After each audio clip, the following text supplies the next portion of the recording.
pessoal, sejam bem-vindos a mais um Momento de Acolher.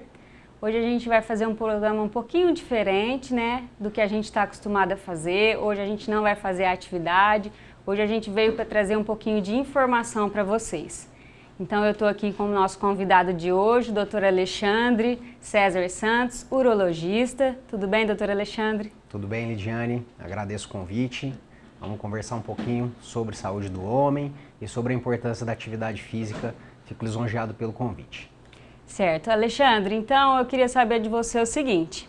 Já que a gente vai falar um pouquinho sobre atividade física, você faz atividade física, você consegue, né, no meio da sua rotina aí, que a gente sabe que os médicos, né, têm uma rotina um pouco tumultuada, e você consegue tirar um tempinho para se cuidar? Como que é isso para você? Não, isso é importantíssimo. A atividade física, ela tem que estar dentro do contexto da vida da pessoa, tem que ser meio que uma disciplina que a pessoa precisa colocar na sua vida. Para você ter ideia, a vida de médico é bem corrida e eu tive que encontrar um horário para eu fazer minhas atividades. Então eu tento ir na academia das 6 da manhã às 7 da manhã e tento manter a frequência de 3 a 5 vezes na semana nesse período, realizando atividades físicas de certa forma moderadas a pesadas, porque isso é um investimento em saúde, né? A gente não pode protelar isso como deixar como uma coisa secundária na vida nossa, porque é fundamental para a manutenção da saúde. E isso não se constrói de uma hora para outra, isso é uma rotina, você precisa ter disciplina para seguir e levar por muitos anos, que aí você consegue garantir uma saúde por bastante tempo. Certo, legal. É o que a gente tem falado aqui, né, pessoal? A gente tirar um pouquinho desse autocuidado aí, ele como médico, profissional da saúde, né, também sabe o quão importante é ele cuidar da saúde dele, para ele conseguir cuidar das outras pessoas. Então, eu fico feliz, né, de estar conversando com você, que vai passar a informação para a gente o quanto isso é importante e o quanto você se cuida também. Só um adicional, Lidiane, para contar para o pessoal, houve uma época da minha vida em que eu realmente estava bem acima do peso e isso repercutia muito até no desempenho do trabalho da gente. Você trabalhava, chegava em casa mais cansado, você não sentia muito cansaço depois de uma cirurgia e até para a gente operar, para a gente atender os pacientes, para a gente seguir a nossa vida, nós precisamos ter um preparo físico mínimo para nos dar essas condições, porque senão realmente a gente não consegue aguentar a rotina pesada do dia a dia. Com certeza o condicionamento físico ajuda bastante, Importantíssimo. né? Então vamos para as perguntas aqui, tirar um pouquinho de dúvida do pessoal. Qual a importância da atividade física na saúde do homem em específico?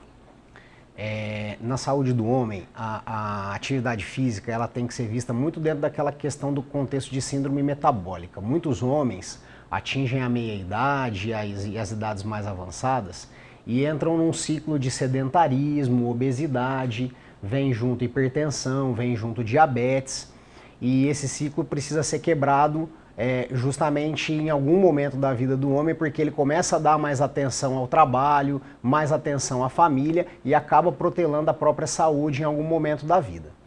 E o sedentarismo, gente, vem tudo isso junto, a obesidade traz essas outras doenças, a hipertensão, o diabetes. Muitos homens procuram a gente até por queixas de impotência sexual nesse contexto. E aí é onde a gente tem que ter um trabalho não só motivacional em relação à questão da prática da atividade física, mas também na perda de peso, do controle dos maus hábitos de saúde, pedir para esse paciente parar de fumar, controlar melhor a alimentação, tentar perder peso. Então é muito importante em certo momento da vida do homem a realização das atividades físicas de forma rotineira. Além do que, Lidiane, o sedentarismo, a principal causa de morte em homens, tirando as causas externas, são doenças cardiovasculares. E a segunda causa de morte em homens, seja por infarto, derrame e outras doenças relacionadas. E isso, a atividade física tem um papel fundamental. Quando a pessoa pratica atividade física de forma regular, ela eleva os níveis de bom colesterol na sua corrente sanguínea e esses níveis elevados do bom colesterol previnem essas doenças cardiovasculares. Então, realmente faz parte do contexto de saúde a realização regular de atividade física. Você acha, doutor Alexandre, que a mulher tende a se cuidar mais do que o homem? De maneira Ou isso geral, já deu uma mudada aí? Como que você... de maneira geral, a mulher é mais preocupada com a saúde do que o homem. Homem, para se ter ideia, a principal causa de morte em homens são causas externas. Então o homem acha que é o super-herói, que ele é imune a qualquer coisa e por isso morre por acidente automobilístico, brigas, ferimentos por arma de fogo, arma branca. Então o homem, de maneira geral, tem um pensamento de ser, de certa forma, imortal e não se cuidar. Isso mudou um pouco, a gente vê cada vez mais, até passou agora o Novembro Azul, as campanhas para tentar trazer esses homens para o consultório, isso mudou um pouco.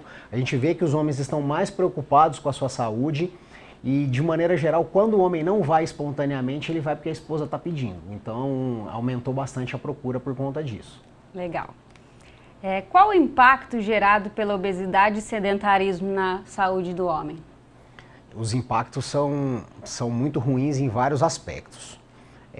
A obesidade, pessoal, além de aumentar o risco que nós já mencionamos aqui de óbito por doenças cardiovasculares, ela tem alguma correlação com o surgimento de alguns tumores, tem correlação, um fator de risco, por exemplo, para surgimento de câncer de próstata, câncer de rim.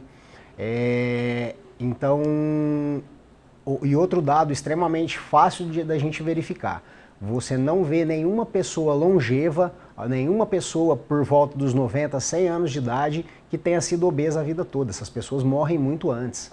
Então isso é um fato. Então a gente vê que essas pessoas morrem no meio do caminho de complicações relacionadas à obesidade, ao diabetes, à pressão alta. Então, se a pessoa quer viver mais, viver bem, ela tem que tirar a obesidade da sua vida, tem que tirar o sedentarismo e praticar hábitos saudáveis de vida. Com certeza. Doutor, podemos considerar que a atividade física é uma forte aliada para a prevenção do câncer? Ela é uma forte aliada na prevenção de alguns cânceres, mas mais importante, ela é uma arma para a gente evitar essas doenças cardiovasculares, infarto, derrame, impotência que surge em homem, tudo tem a mesma causa, pessoal. Se você é sedentário, se você é obeso, existe chance de deposição de placas de aterosclerose, que a gente fala, em várias artérias do corpo. Desde as artérias do cérebro, causando os derrames, até nas arterinhas coronárias, causando os infartos, e no homem, exemplificando no homem, nas artérias do pênis, podem causar impotência sexual. Então, obesidade, sedentarismo são formas ruins do homem levar a sua vida e chega na meia-idade onde ele justamente quer ter qualidade de vida, esses problemas começam a aparecer.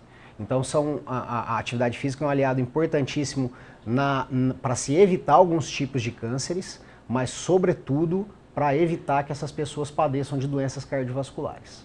Certo.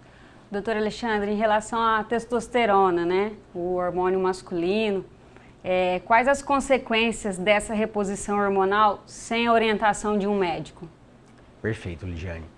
Alguns homens vão ter o mesmo problema que acontece na maioria das mulheres, seria a menopausa masculina, a menopausa feminina seria a andropausa. O nome é um pouco mais complicado, é o distúrbio androgênico do envelhecimento masculino, mas seria a menopausa do homem.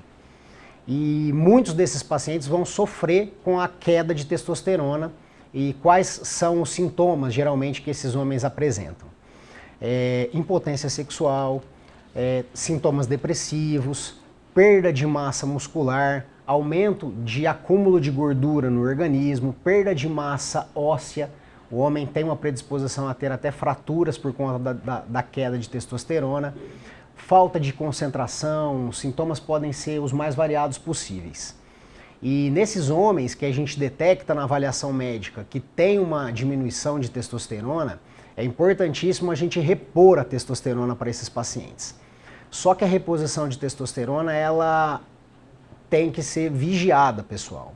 A reposição de testosterona, ela tem 3 potenciais repercussões no organismo da pessoa. Mudar os níveis hematimétricos da pessoa, o hemograma alterar, causar poliglobulia, aumento de glóbulos vermelhos na circulação sanguínea do homem, Reposição de testosterona pode atacar o fígado do homem, então nós precisamos monitorizar os exames do fígado dessa pessoa. E testosterona pode ajudar um possível câncer de próstata a crescer. Então, se o paciente não for avaliado pela próstata, a gente souber que realmente não tem chance daquele paciente apresentar ou desenvolver um câncer de próstata, nós estamos autorizados a repor testosterona. Então, ir na farmácia, simplesmente comprar testosterona ou seguir a receita de um vizinho, de um amigo que está tomando, é um jeito errado de você fazer essa reposição. Essa reposição exige um cuidado médico na retaguarda, porque o impacto pode ser muito prejudicial. Certo. Então, pessoal, na atividade física, né, a gente estuda aqui o princípio da individualidade biológica, né? Nenhum ser é igual ao outro. Então, como o Dr. Alexandre nos falou aqui, isso é muito importante que a gente tenha essa consciência de que, o meu amigo treina, tá tomando, tá fazendo reposição. Com certeza, né? Isso é a receita dele, né? A mesma receita dele não é a receita sua. Então, a gente precisa procurar sempre, em todos os aspectos, uma orientação, né, de um médico, de um profissional, para a gente conseguir fazer as coisas conscientes, né, de maneira correta. Doutor Alexandre, eu queria que você falasse um pouquinho, né, a sua opinião sobre anabolizantes, né, que a gente vê o pessoal aí na academia toma muito, né, dessa maneira que a gente está falando aqui, sem orientação. Queria que você falasse um pouquinho sobre isso para a gente. Isso tem sido muito debatido, o uso de anabolizantes, o uso de hormônios para melhorar a performance e desempenho de várias pessoas. Isso praticamente já virou uma rotina em academias, virou uma rotina que a gente presencia até pela própria vontade da pessoa em ter alto desempenho na prática de atividades físicas. Como nós já mencionamos, pessoal, existe uma série de riscos relacionados à administração desses medicamentos, uso de anabolizantes, hormônios e outros componentes no sentido de melhorar a performance. Então, a pessoa que consente na realização e que deseja, ela tem que estar ciente desses riscos. E mais além disso, ciente da possibilidade desses riscos, um risco até de impotência futura pelo uso crônico de anabolizantes, problemas hepáticos sérios, insuficiência hepática, até a longo prazo desenvolvimento de câncer de fígado, por exemplo. A pessoa que consentir na realização disso, ela realmente precisa ter um acompanhamento médico de retaguarda para que qualquer sinal de mau funcionamento de algum órgão, elevação de exames de próstata, hemograma ou alteração nas enzimas hepáticas, a gente consiga mudar o tratamento dessa pessoa a ponto de não deixar problemas maiores acontecer. Então, assim, é muito questionado se é aceitável na prática médica você administrar anabolizantes ou não. Mas, na verdade, aquelas pessoas que procuram desempenho e performance precisam fazer isso com a retaguarda médica. Existem muitos médicos que já se especializaram nessa parte de medicina esportiva e esse profissional tem que ser consultado para que seja feita uma reposição da forma mais segura possível. Certo. Doutor Alexandre, eu queria agradecer a sua participação. Acho uma conversa muito válida, né? Não só na saúde do homem, mas acho que atividade física engloba aí muitos aspectos, né? Melhora em muitos aspectos. Queria agradecer você pela informação. Muito obrigado, agradeço o convite. Pessoal, então é isso. Quem tiver alguma dúvida, vá lá no canal do YouTube, né, do Hospital de Amor, assistam lá os vídeos, deixem as suas perguntas. A gente vai fazer o possível para sempre estar respondendo, né? E direcionando o melhor para vocês. Até o próximo programa, até mais.